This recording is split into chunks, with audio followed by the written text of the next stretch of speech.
Ladies and gentlemen, here in the Philippines currently, divorce is not legal. The only thing we have here in the Philippines is annulment. First, let's identify what is divorce. Divorce is the ability to nullify marriage contracts or the agreement of two people to be married on paper. Now, we believe in this side of the house that we should allow individuals to freely choose to divorce if they so choose. We have three main arguments to support our argument. We have three main bases.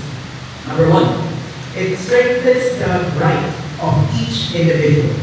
Number two, there are certain situations where we should allow individuals to be able to divorce if they so choose. And number three, the only thing preventing divorce in the Philippines is religions and traditions. Let's now proceed with our first argument. Number one, it strengthens the right of each individual. Ladies and gentlemen, it is a matter of free will. Not every marriage goes well. And in certain situations where each individual is no longer happy in the marriage, they should have the ability to leave. So, by implementing divorce in the Philippines, it offers the right to remarry. It offers the right that people should be able to enter and exit contracts. It is not something that they should be caged by. Marriage should not be a cage. Now, next argument. In certain situations where divorce should be legalized, I'll name a few examples. Domestic abuse, neglect, and adultery. We see these situations where we shall excuse and we shall abide and we shall allow divorce to be legalized in the Philippines. Now, finally, I made a statement. The only thing preventing divorce in the Philippines is religion and traditions. Currently here in the Philippines, majority of our citizens are Christians, whether that be Baptists, Catholics, etc., etc. But it's important to point out that not every civilian in the Philippines are religious. Not every civilians in the Philippines are Christians. So there are no downsides to implementing divorce in the Philippines. That is our stand. Thank you very much.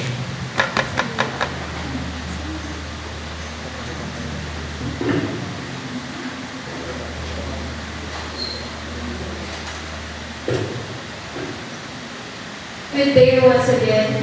This House firmly stands with the motion that divorce should not be legalized. And we stand on the policy that the process of divorce is not associated with our economic state, because divorce shall not be implemented as of the moment because of our two arguments. First, we have that divorce has separation of rights and distribution of rights. And with this, we are allowed to remind ourselves that we have different properties, subsidies, and there are more processes when we relate this to the topic of divorce.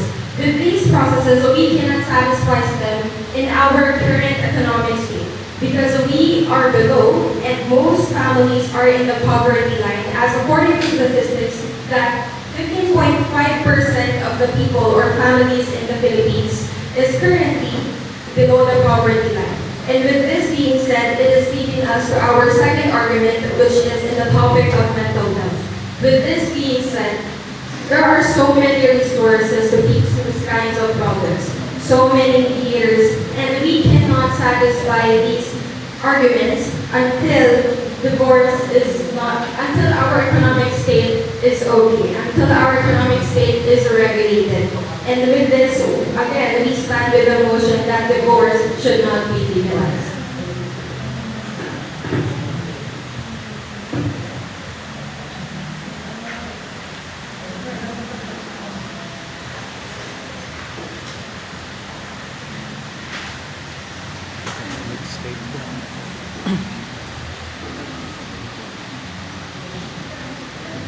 Okay, good morning and good afternoon, everyone.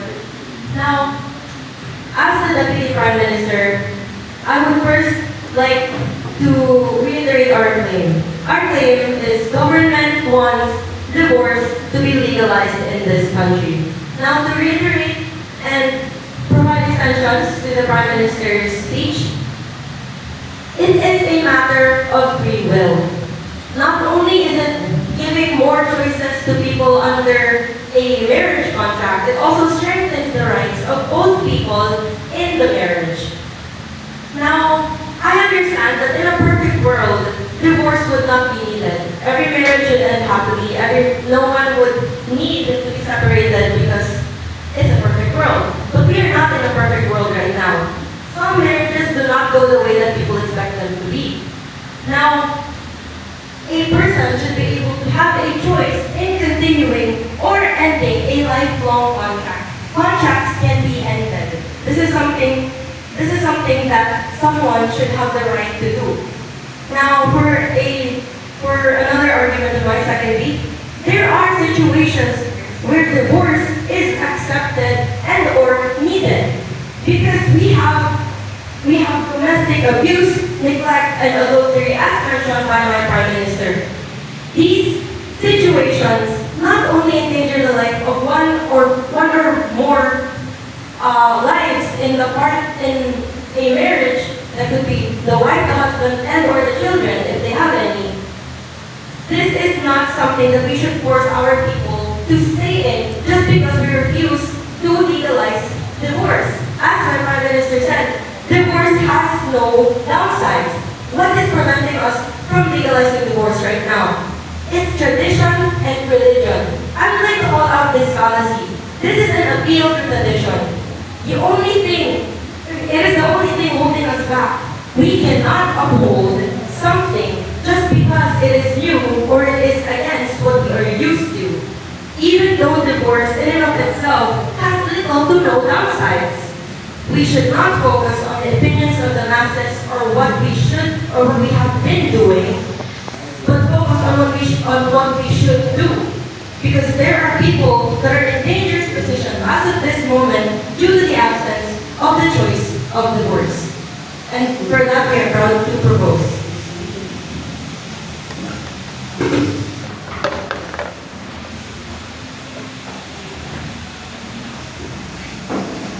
Good afternoon.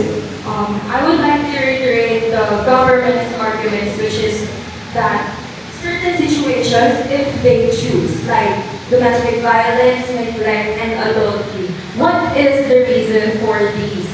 It is the mental health of the people. We have facilities in the Philippines where we can use rehabilitation and therapy to solve these kinds of problems. So why should we resort to divorce already? And such people are, the Filipino poverty are, the Filipino people are poor. There is a statistic in 2023 that is 15.5% of the Filipino population are poor. So how can divorce solve the demands of these Filipinos, where in fact the system must solve itself first before being able to cater divorce, wherein such division of property, finances, responsibility, and accountability is needed. So we state that no divorce until the system or the government provides more for the Filipino people to cope with the demands of divorce.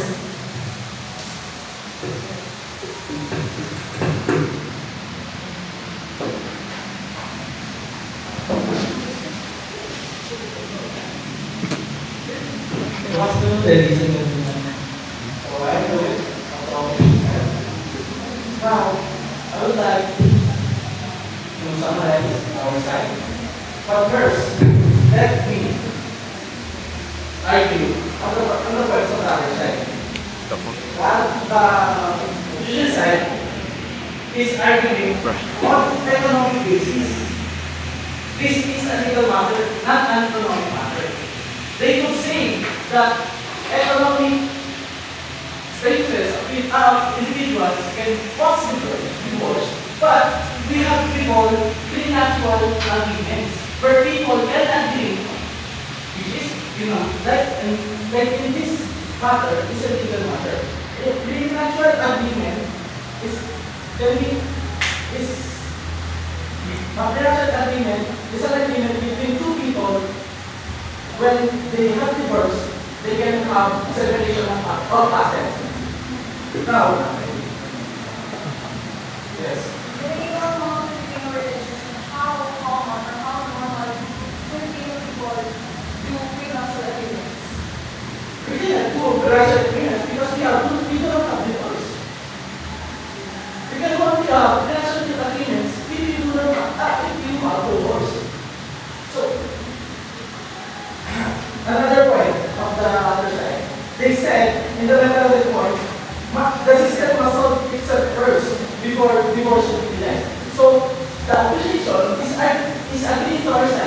that divorce should be legalized.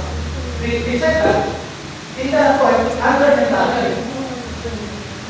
Now, our side here argues on the rights of the individuals in the marriage of those individuals. Then we have the process for divorces in the Philippines of domestic abuse. And of course, you are aware that I am not related. Now, to conclude this conversation and analysis, our side argues on the legal matter, and the other side, I don't know. Thank you.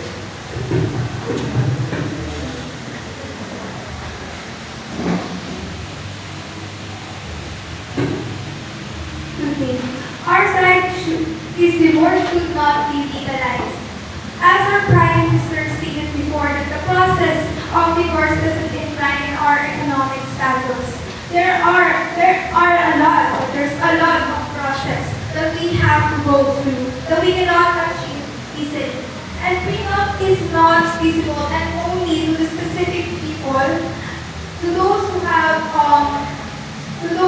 social status and on higher up or who have money can afford it even. Therefore, the divorce will not be possible, as our deputy leader stated before. It will not be possible until the system provides more for the Filipino and the demands of the people. Thank you.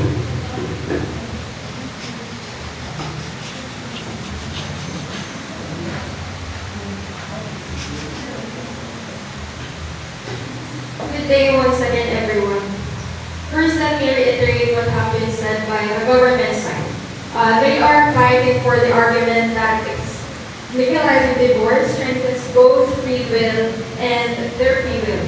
But what we are arguing about is the economic aspect involved in legalizing divorce. And we did not state that we are not going to legalize divorce. In fact, we have stated that we are going to legalize divorce after. We are just not agreeing with it as of the moment, just like what I have stated in my first motion in our first policy. With this, let me just again reiterate what they have said. So basically, we are going to argue with the free will aspect or sector of our society that legalizing divorce is not we are not in the right economic aspect for it, because we are going to be deprived of our own free will itself in our current system, because there have been circulating issues regarding our paperwork in the Philippines. Let's take, for example, the national ID. Some of the some of the citizens of the Filipino have received their national IDs and some didn't. And this is because of the process. There are unclear processes, and within our current system, we are not able to push our legalizing divorce.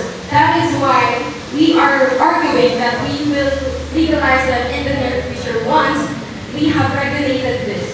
And let us again reiterate what we have said earlier, in which we have been advancing first and mediating the problems within the marriage, in which we are going to first focus on the feasible and the viable parameters that we can focus and give attention to, in which if we legalize divorce at the moment, we are not considering the parameters and the processes that we have as of the moment. And what we are saying is not just about the spouse and the wife properties, but the mere process itself.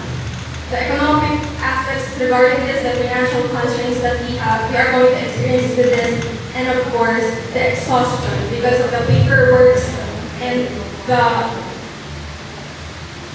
extensive process involved in this. With that, we rest our case that we are not going to approve the legalizing divorce as of the moment. Thank you.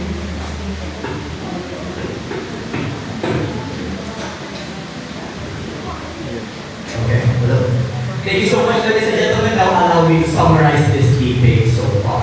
Now, we have clearly stated that our motion is that divorce should be legalized. Now, what is the opposition saying? The opposition are saying that as of the moment, it should not be legalized. Why? Because it's not an issue of divorce. Because it is an issue of the system or the structure. Why? Now, they're saying that it separates the rights because majority of people are in poverty. Well, let me tell you, divorce is not necessarily intertwined with poverty.